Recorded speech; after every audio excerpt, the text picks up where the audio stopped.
सुप्रभात। मैं आज आप लोगों को हिंदी व्याकरण पढ़ाऊंगी, क्योंकि बिना व्याकरण जाने हिंदी भाषा संपूर्ण नहीं होती है बच्चों। तो आज हम पढ़ेंगे, इसलिए व्याकरण में क्रिया पढ़ेंगे। व्याकरण में क्या पढ़ेंगे? क्रिया। ठीक है। क्रिया की सबसे पहले हम परिभाषा देखते हैं। जो शब्द किसी काम का करना या होना बताते हैं उसे क्रिया कहते हैं। कोई भी काम का करना या फिर होना, करना या फिर होना क्या बताते हैं? क्रिया बताते हैं। कोई भी काम का करना, यानी कि करना, जैसे लड़का पढ़ता है तो लड़का क्या कर रहा है? पढ़ रहा है। तो यहाँ पे पढ़ना जो हो गया, पढ़ जो हो गया, ये क्या हो गया? करना हो गया। तो ये क्या हो गया? लड़का पढ़ता है, ये हो गया किसी काम का करना। और होना, लड़का कमरे में है, तो लड़का कहाँ पर है? कमरे में है। कहाँ? तो ये है, तो लड़का कमरे में है, इसका भी क्या हो गया? होना बता रहा है इसका, इसलिए ये क्या हो गया? लड़का कमरे में है। इससे भी हमें पता चलता है कि ये भी क्रिया है, इसका भी एक क्रिया है जो ये कमरे में है कमरा, है ना? ठीक है। लड़का कहाँ है? कमरा में है।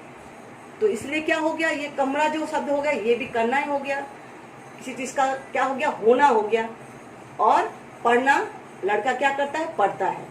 तो ये भी क्या करना? काम करना हो गया। तो दोनों मिला के इसका अर्थ हो गया, जो शब्द किसी काम का करना या होना बताते हैं उसे क्रिया कहते हैं। क्या कहते हैं बच्चों? क्रिया कहते हैं। ठीक है।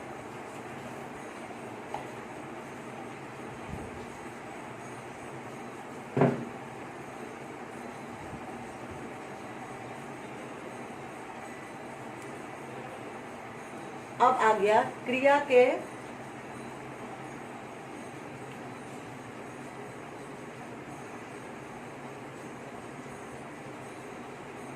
के मूल रूप को धातु कहते हैं। क्या कहते हैं? धातु कहते हैं।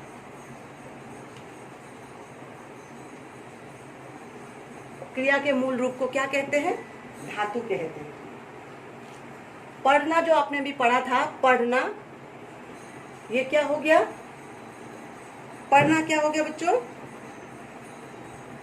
क्रिया का मूल रूप है। ये क्रिया का मूल रूप है। क्रिया का मूल रूप है। पढ़ना क्रिया का मूल रूप है। ठीक है।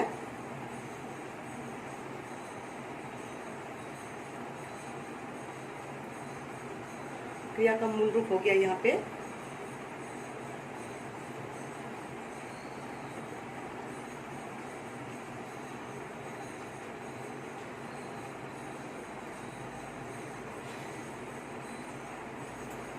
अब आ गए हैं हम लोग कर्म के आधार पर क्रिया के भेद। अब हम पढ़ेंगे क्रिया का कितना भेद होता है।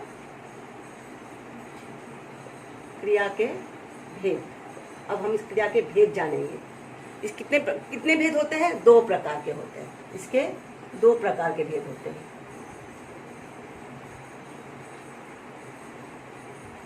भेद 2 प्रकार के हैं।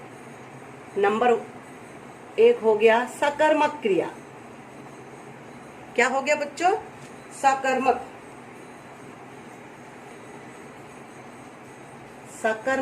और दूसरा हो गया अकर्मक। ठीक है। सकर्मक और अकर्मक।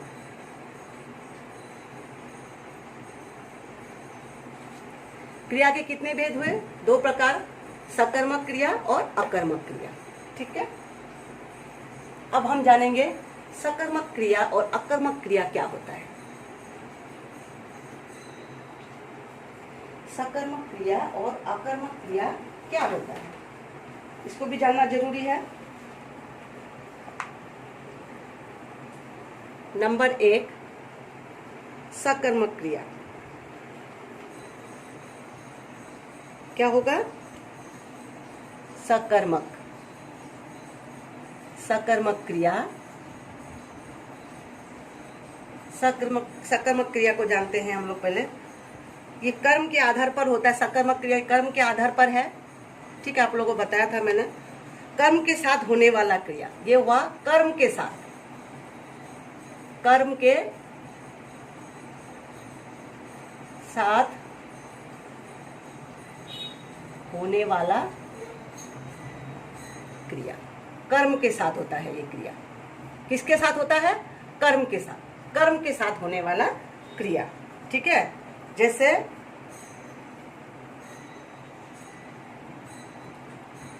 रोमा, ये उदाहरण है,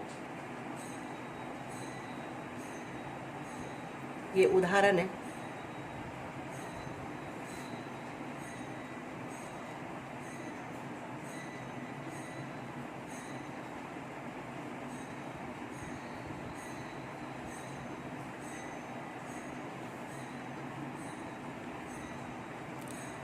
रमा बैडमिंटन खेल रही है। रमा क्या कर रही है? रमा क्या है? इसमें प्रश्नवाचक आएगा। रमा बैडमिंटन खेल रही है। अगर प्रश्न पूछा जाए कि रमा क्या कर रही है, तो रमा क्या कर रही है? बैडमिंटन खेल रही है। इसका जो क्रिया है पूरा हो रहा है ना, कि रमा कुछ खेल रही है, तो वो क्या खेल रही है? बैडमिंटन खेल रही है। तो ये सकर्मक क्रिया बन गया। इसका अगर कोई प्रश्न पूछेगा, भाई रमा क्या कर रहा है, तो रमा बैडमिंटन खेल रही है, तो इसका अर्थ होगा ये सकर्मक क्रिया है। सकर्मक, ये जो रमा है ये क्या हो गया बेटा? रमा आप लोगों को मैंने बताया था, रमा जो है वो कर्ता हो गया। रमा क्या है? कर्ता। कर्ता ने क्या किया? बैडमिंटन खेला, तो ये कर्म हो गया। बैडमिंटन जो है ये रमा हो गया, ये क्या? कर्ता। और बैडमिंटन हो गया, बैडमिंटन कर्म। बैडमिंटन क्या हो गया? कर्म हो गया। और खेलना, ये खेल रही है, तो ये क्या हो गया? क्रिया। ये क्रिया हो गया। ठीक है, तो रमा क्या खेल रही है? रमा बैडमिंटन खेल रही है, ये सकर्मक क्रिया है। तो ये पूरा हो जाता है इसका।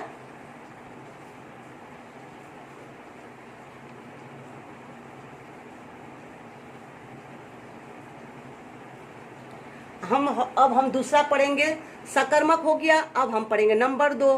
क्या पढ़ेंगे? नंबर 2 अकर्मक क्रिया। अकर्मक, अकर्मक, ओके, अकर्मक, अकर्मक क्रिया। अकर्मक क्रिया पढ़ेंगे। तो अकर्मक क्रिया क्या होता है देख लो। जिस क्रिया के साथ कर्म होता है उसे तो सकर्मक क्रिया हो गया। जिस कर्म के साथ क्या होता है? कर्म होता है, उसे सकर्मक क्रिया कहते हैं। अब आगे अकर्मक क्रिया, जिस क्रिया में कर्म नहीं होता उसे अकर्मक क्रिया होता है।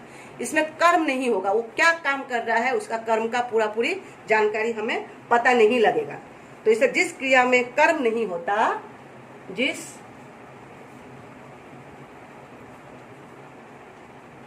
क्रिया में कर्म नहीं होता, जिस क्रिया में कर्म नहीं होता उसे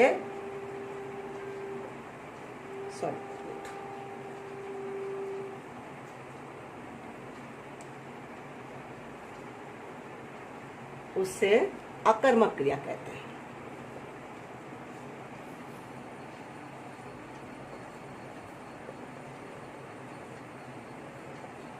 उसे अकर्मक क्रिया कहते हैं। ठीक है, अकर्मक क्रिया कहते हैं। जिस क्रिया में कर्म नहीं होता है उसे अकर्मक क्रिया कहते हैं। जैसे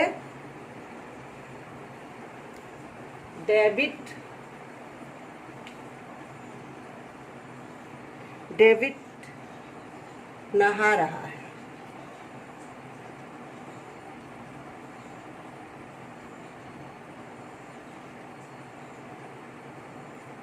डेविड नहा रहा है, रोहन सो रहा है। रोहन सो रहा, डेविड क्या कर रहा है? नहा रहा है। और रोहन क्या कर रहा है? सो रहा है। डेविड क्या कर रहा है? यहाँ पे उत्तर आएगा लेकिन नहा रहा है, वो क्या कर रहा है, नहा रहा है, और रोहन क्या कर रहा है, वो सो रहा है। ये दोनों में प्रश्न के उत्तर मिल रहे क्या, लेकिन क्या क्या की जगह कौन लगाकर प्रश्न को करना पड़ेगा आपको कि कौन नहा रहा है। यहाँ पे तो डेविड नहा रहा है। कौन सो रहा है, तो रोहन सो रहा है। भाई वो सो रहा है, कैसे सो रहा है, क्यों सो रहा है, उसका कोई इसका सटीक उत्तर हमें नहीं मिला, लेकिन बस वो सो रहा है, इसका कोई सटीक जानकारी हमें नहीं मिली। प्रश्न का उत्तर सही नहीं है। वो क्या कर रहा है, सो रहा है। भाई क्यों सो रहा है, वो थका हुआ था इसलिए सो रहा है, कि वो परेशानियों से जूझ रहा है इसलिए सो रहा है, या फिर उसे नींद आ रही है इसलिए सो रहा है। लेकिन सो रहा है ये अर्थ जो पूरा नहीं हो पा रहा है। डेविड क्या कर रहा है, नहा रहा है। बस वो नहा रहा है, उसका शरीर गंदा हो गया या मैला हो गया ये नहीं पता, बस वो नहा रहा है। उसको नहाने का मन किया, वो नहा रहा है। भाई उसका शरीर गंदा हुआ, या खेल के आया, या फिर उसका कपड़ा गंदा हो गया इसलिए नहा रहा है, कि उसका शरीर पूरा मैलों से भरा हुआ था, कीचड़ में घुस गया था इसलिए नहा रहा है। ऐसा कोई उत्तर उसके पास नहीं है। सिर्फ वो क्या कर रहा है, नहा रहा है, बस इतना हम लोगों को पता लगा। इसलिए क्या हो गया यहाँ पे, ये दोनों चीज क्या हो गया, पूरा नहीं हो पा रहा, इसलिए अकर्मक क्रिया हो गया। ठीक है, तो अकर्मक क्रिया हो गया। इसमें डेविड जो है ये क्या हो गया बच्चों, ये हो गया कर्ता। किसी का नाम का बोला था ना मैंने, कर्ता होता है। यहाँ पे रोहन हो गया कर्ता, है ना, रोहन कर्ता हो गया। और इसमें क्या कर रहा है, डायरेक्ट नहा रहा है, और कोई सो रहा है। एक तो वो नहा रहा है, और ये क्या हो गया, क्रिया हो गया डायरेक्ट, ये क्रिया हो गया, क्रिया, और सो रहा है ये भी क्रिया हो गया। आप लोगों को समझ में आ गया ये चीज कि यहाँ पे क्रिया किसे कहते हैं। तो आप तो अभी छोटे बच्चे हो, क्लास 5 के बच्चे हो, इसलिए आप लोगों को थोड़ा शॉर्ट में समझाया, क्योंकि इसका प्रत्यय लगाकर, जैसे पढ़ का प्रत्यय पढ़ लगा तो क्या कर रहा है, पढ़ता है, तो ता प्रत्यय लगाना पड़ता है ना। तो ये चीज आप लोगों को इतना समझ में नहीं आएगा, इसलिए आप लोग इतना समझ लो कि सकर्मक क्रिया और अकर्मक क्रिया क्या होता है। तो सबसे पहले तो परिभाषा आप लोग जानोगे कि क्रिया क्या होता है। जो शब्द किसी काम का करना या होना बताते हैं उसे क्रिया कहते हैं। क्रिया के कितने भेद होते हैं, 2 भेद होते हैं, सकर्मक क्रिया और अकर्मक क्रिया। सकर्मक क्रिया जो काम को पूरा हो जाता है, कि हमें पता चलता है कि वो क्या, रोमा जो है बैडमिंटन खेल रही है और शुभम केक खा रहा है। तो यहाँ पे रोमा बैडमिंटन क्या खेल रही है, बैडमिंटन खेल रही है, और शुभम क्या कर रहा है, केक खा रहा है। तो दोनों ही बातों से हम लोगों को स्पष्ट जानकारी मिल रही है कि उन लोग कुछ कर रहे हैं। तो ये सकर्मक क्रिया हो गया। लेकिन अकर्मक क्रिया में ये जो है, वो डेविड नहा रहा है। भाई वो नहा रहा है, क्यों नहा रहा है, इसका कोई उत्तर हम लोगों को नहीं मिल रहा है, कि बस वो नहा रहा है। और रोहन सो रहा है, वो क्यों सो रहा है, उसको थका हुआ था, क्या अभी बताया आप लोगों, उसका हमें सटीक जानकारी नहीं मिल पा रही है, तो इसलिए वो अकर्मक क्रिया बन गया। ठीक है बच्चों, तो इतना तो आप लोग समझ ही गए होंगे सकर्मक क्रिया और अकर्मक क्रिया क्या है। तो ये आप लोगों को कुछ मैं दूंगी, बाद में आप लोगों का ये काम आप लोग कर लीजिएगा। पहले अच्छे से आप लोग जान लीजिए कि क्रिया क्या होता है, इसकी परिभाषा क्या होते हैं, क्रिया के कितने भेद होते हैं, ये आप लोग अच्छे से पढ़ेंगे घर में। ठीक है, अच्छे से पढ़िए। तो बच्चों आज के लिए इतना ही, अच्छे से पढ़िएगा आप लोग। ठीक है, इसके बाद फिर मैं कोई दूसरा वीडियो लेकर आऊँगी आप लोग के पास, अच्छे से जानकारी दूंगी। तब तक आप लोग ठीक से रहिए। Bye bye, Tata.